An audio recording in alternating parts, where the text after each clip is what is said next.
Home, Enrique, Hombre, que gusto verte. mira eso, Un placer conocerte, temos pois sí, temos boas referencias un do outro e pois sí, me dá gusto falar así con... pois sí. ter unha conversa así contigo.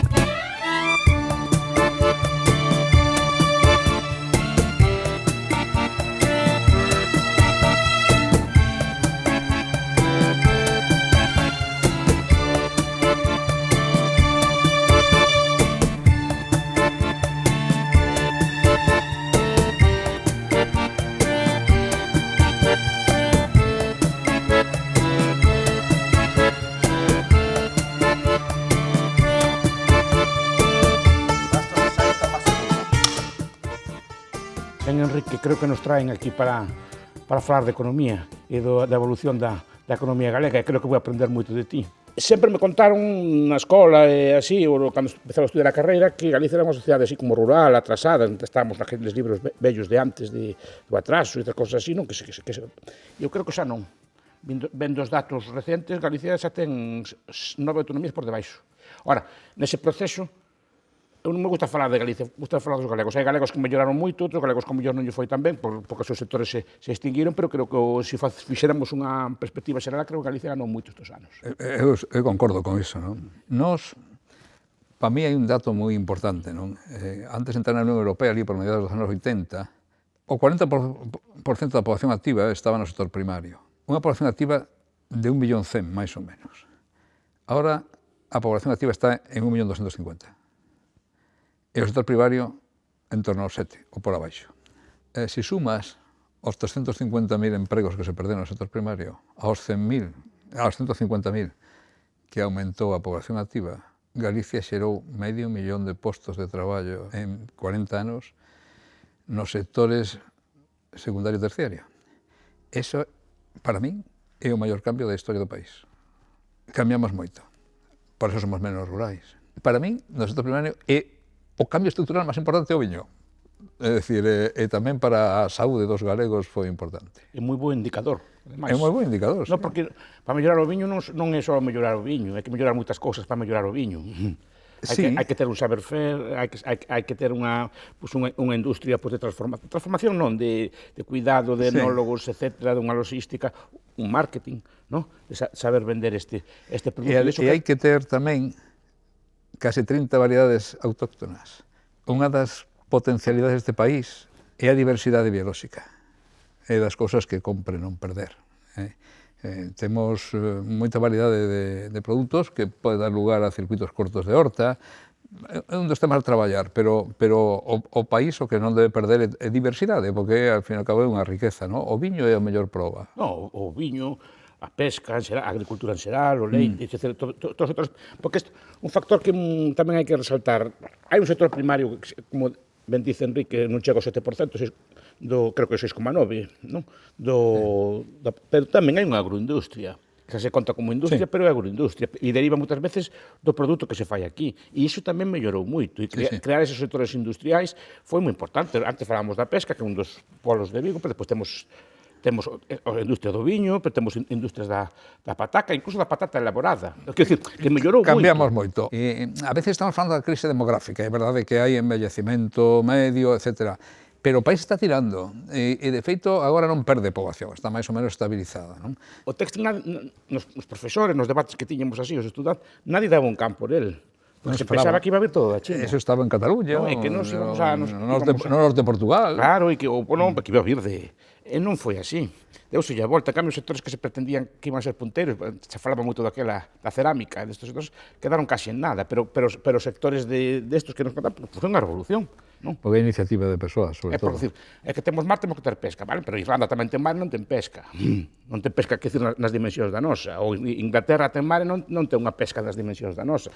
Nós porque temos un coñecemento, unha sabiduría, unha fera, e despois unhas industrias, unhas así, e despois o automóvil. É que España é un país que consume moita pesca por habitante, non? E nós somos os fornecedores do mercado. En ese aspecto, pois, fomos, como o mercado tiraba, pois, estamos pescando no Índico, no sur do Atlántico, en todas partes. E despois o automóvil. O automóvil que se entendía que era unha industria de enclave, así me vendían así, non? Antiguamente, os vellos textos marxistas falaban das industrias de enclave. E unha industria de enclave, unha vez enclavada aquí, se lerou toda unha industria auxiliar que será dinámica propia tamén.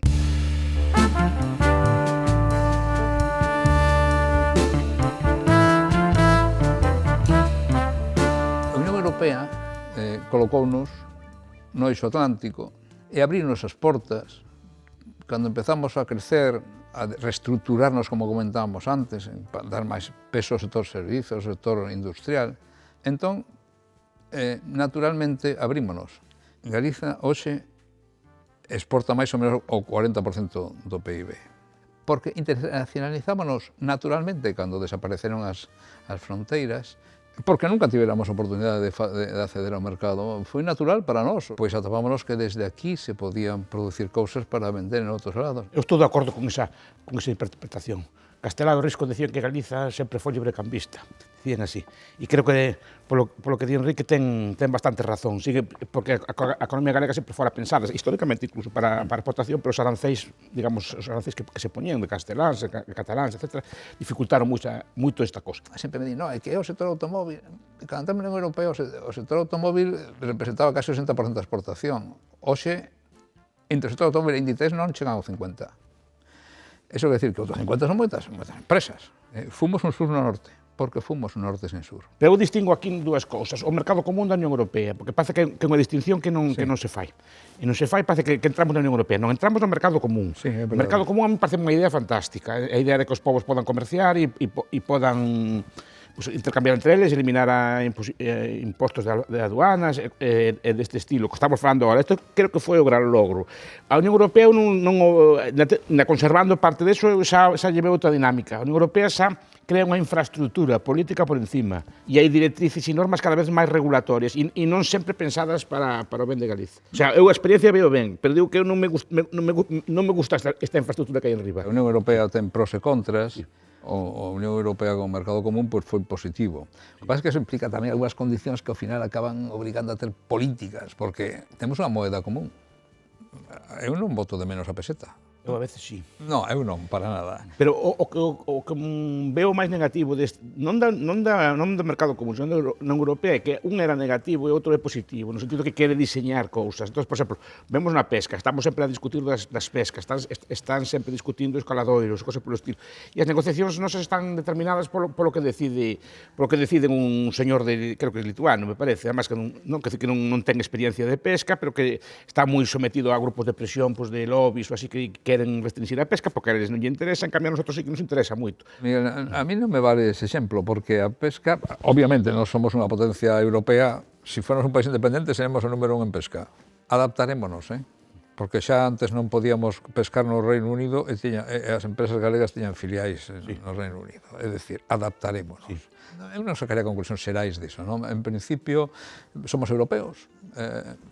Para os galegos, que ao fin e ao cabo somos casi tan portugueses como españoles, en certa medida, pois ser europeo non nos vai mal. E por eso entro nese debate, porque Galicia, teño claro que é un país europeo e que ten que estar integrado en Europa. O problema é se a Europa lle vai ben con este modelo ou non. Por eso nesa medida estou entrando no caso galego, non? O país cambiou cando entramos na Unión Europea. O ano 86 para nós é definitivo. Por lo tanto, outro debate que temos que ter os europeos... Non teño dúda que mellorou moito, sobre todo por ese carácter exportador que ten e por ese dinamismo que eu creo que ten históricamente a sociedade galega.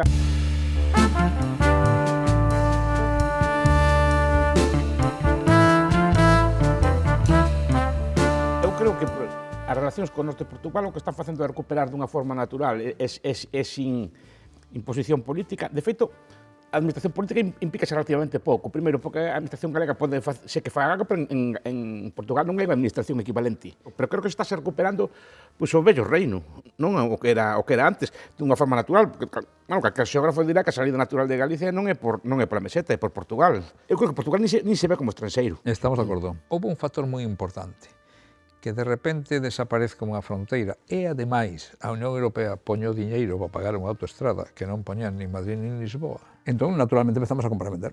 É o primeiro. Pero para as empresas galegas foi moi importante, porque era como unha escola, cando te estableces en outro país, o IBE é diferente, as relacións laborais son diferentes, entón tens que adaptarte. E a cultura empresarial cambia. Entón, nós tivemos a sorte de ter unha escola perto que falaba algo parecido a nós e que, de alguna maneira, aquela xente, pois, tiña unhas normas diferentes. Entón, unha vez que a cultura empresarial se adapta a un sitio, podes adaptar a calquera outro. Ainda lembro algún periódico, o periódico máis importante do país, que nos invaden os portugueses a fronteira, que as toallas, non sei que. E eu miraba as listas e nós exportábamos moito máis que importábamos. Ainda hoxe, Galicia exporta 60% máis do que importa de Portugal, 60, dese orde, 60, 70. O norte, o sur é Portugal. Nós somos o norte e temos vocación de industrial e desenvolvida. E estáse producindo esa dinámica. Portugal axudou moito, ademais, o eixo atlántico, que é un eixo de cidades que agasen 30 km de profundidade de costa e case 12 millóns de habitantes, con portos, aeroportos, centros logísticos, bases industriais, pois eso é algo que está funcionando. Eu creo que, por eso, eu creo que se teme algo isto por ambos lados, porque hai certa afinidade, pero máis co norte que co sur. Sí, claro, eu digo que os viaxeiros que van ali perciben a diferencia e así a considera. Relacionamos mellor, coa Galicia bracarense que coa lusitania. Claro, porque a Galicia bracarense, porque seguramente era unha rexión natural xa desde o Imperio Romano, incluso na forma de vida, no hábitat, cosa polo estilo, non? Porque incluso no idioma dicen que eles do norte falan distinto, non? Pero esa idea de pensar que son distintos, porque moitas veces se plantea unha confrontación, que nos invaden como se fora estranxeiro. Eu, por exemplo, o Porto, eu considero como, psicolóxicamente, como algo meu, dicir, non veo eu como unha cousa distinta, pero eu non o vexo como algo distinto, porque parece que nos invaden e tal, parece que cando unha industria marcha para Portugal é distinta, se unha industria de Vigo marcha para Portugal é distinto que marche para, eu que sei, para Santiago, que marche para outro sitio. Pois marcha para aí al lado, está 30 km, onde está a cousa, parece que é como unha cousa, unha competencia así desleal, non, están producindo, están no país, porque hai unha interrelación tal que non o veo. Eu creo que estáse facendo de forma natural. O Estado español, sobre todo o centralista, e o Estado portugués non lle gustan estas cousas, porque se crean dinámicas propias. Hai dous factores aí. Madrid, obviamente, ve o mundo de maneira radial. É a única gran cidade europea que non está ningún mar, ningún río navegable. Ten unha mentalidade moi pechada, digo en plan de broma que ten un nacionalismo absorbente. Lisboa tamén está de acordo en eso. Desconfía da conexión con Galicia. É un pouco de xeopolítica. Con todo o eixo integrado, Lisboa fica no sur e o Porto no centro. E iso en Lisboa non gusta moito, O sea, eso porque Lisboa é naturalmente o centro da fachada atlántica. Pero a nos interesa moitísimo que a zona se desenvolva, porque o Miño portugués era unha zona atrasada en Portugal. E gracias a Galicia, e sobre todo a área metropolitana industrial de Vigo, está crecendo máis que a media de Portugal. E tamén é bo eso, é bo para eles e para nós, que as empresas nosas pois funcionen mellor traballando en varios sitios, pois tampouco nos vai mal. Debe haber certa converxencia de renta. É difícil topar datos, son extrapolacións que se fan, non? Pero creo que hai un nivel de renta xa moi semellante e no futuro, e como siga esta dinámica, van ser máis ricos que nós.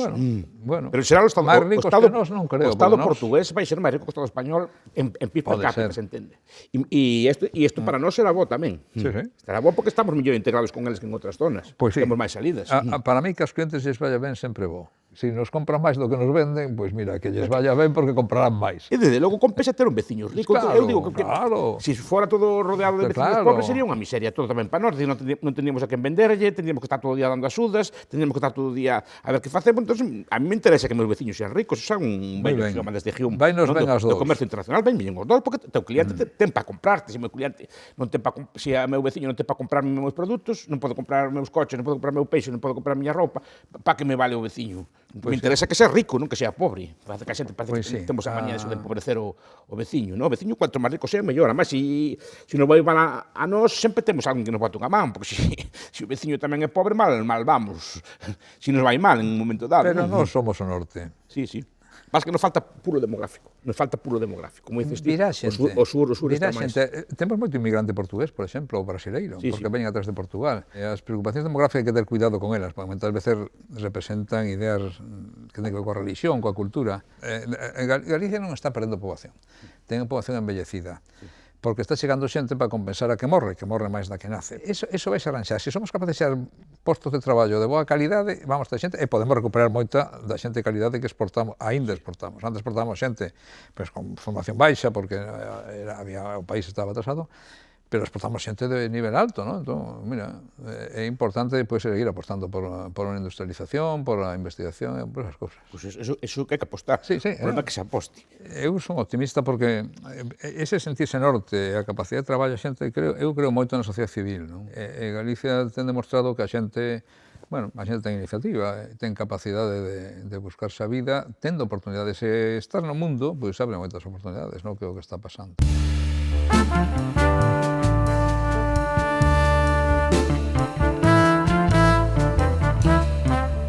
A lingua. Xúntanos para falar de economía e rematamos falando da lingua. E claramente, a lingua non é un problema cultural, é tamén un problema económico, non? Na medida en que o galego facilita moito a comunicación co portugués. Ter unha lingua que falan 300 millóns de habitantes no planeta e que é oficial da Unión Europea é unha ventaxe competitiva. Os que non apoian o galego, os que din que é unha lingua secundaria, que para que perder o tempo, queren que compitamos peor. Para a nosa cultura, a nosa é unha vantaxe competitiva.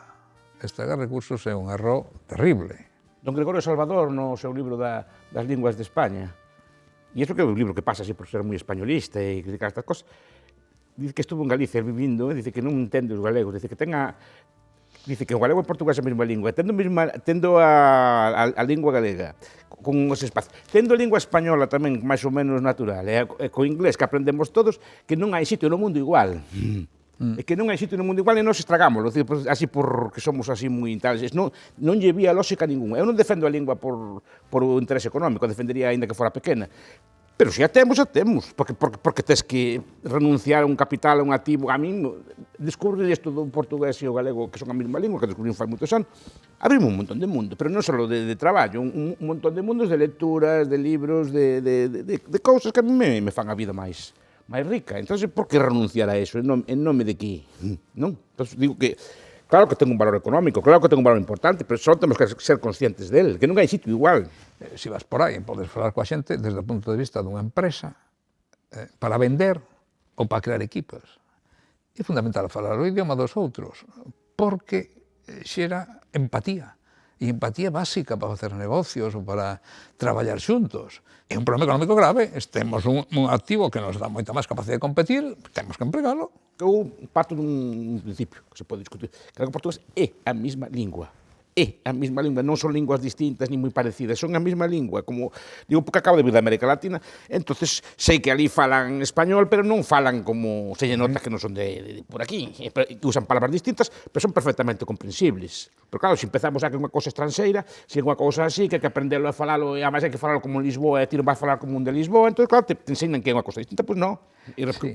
Igual que un de Madrid non fala igual que un de Honduras, xa o digo agora, pero é español todo, pois claro. O sea, un señor de Honduras a 12.000 kilómetros, un de Madrid falan igual, e o que falo en Tui falan unha cousa distinta, non en Tui en Valença, falan idiomas distintos. Tiñamos que ser máis pragmáticos, non, en ese aspecto, o sea, eu ni siquiera digo, é o mesmo idioma, pues, é parecido, é que igual, non é un debate que non me interesa, é dicir, para min é un idioma que permite comunicarse con outro, é que partindo do galego falas portugués. Para min é o mesmo idioma, claro, pero creo que non hai que perder o tempo en debates. No, pero digo, psicolóxicamente é moi distinto considerarlo así. Claro. Pois non sei, tirar diñeiro, para mí é unha grande responsabilidade dos políticos actuais. É dicir, pasarán historia por non ter aproveitado o estatuto, o recoñecemento que nos dá do idioma. O noso idioma xa é oficial da Unión Europea e é un idioma internacional. E sorprendería ver como rapaces, cando fan os currículos, poñen portugués nativo. Claro.